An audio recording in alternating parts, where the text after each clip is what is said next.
Sony представи новите си продукти в мобилния сегмент, които вече показа на изложението IFA 2014 в Берлин. Продуктите се очаква поетапно да стъпят на българския пазар в следващите седмици, като най-напред се очаква да видим Z3 и Z3 компакт смартфоните. Z3 нормално е по-класни от двата, предлагащ ни 5,2 инчов дисплей, Full HD матрица с подобрена подсветка и обичайните технологии на Sony за подобряване на изображението. Все пак нямаме драматични промени по отношение на Android интерфейса, освен че той е и Android 4.4.2 KitKat. Всичко, което сме виждали до момента в смартфоните на компанията, можем да очакваме отново, поне от към визуален интерфейс. Камерата също е запазена с нейните малко над 20 мегапиксела, отлична светлосила на оптиката, но и с подобрена чувствителност на сензора, която вече работи с ISO нива до 12800.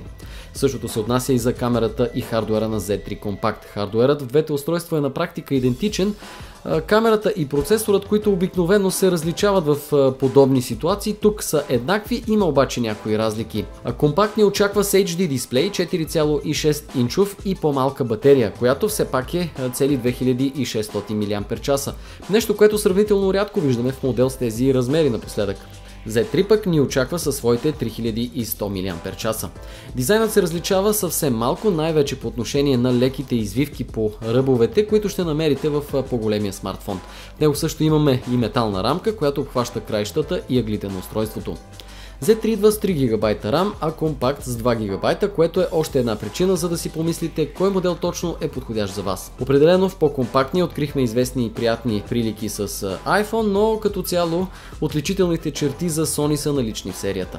Най-сериозните промени са по отношение на някои функционалности. Вече можем да играем на PlayStation 4 игрите си директно върху смартфона, без да използваме екрана на телевизора, както и да използваме джойстика си от конзолата, ползвайки допълнителна стойка. Интересна е функцията, комбинираща до 3 камери от смартфони или някои Sony алфа цифрови камери.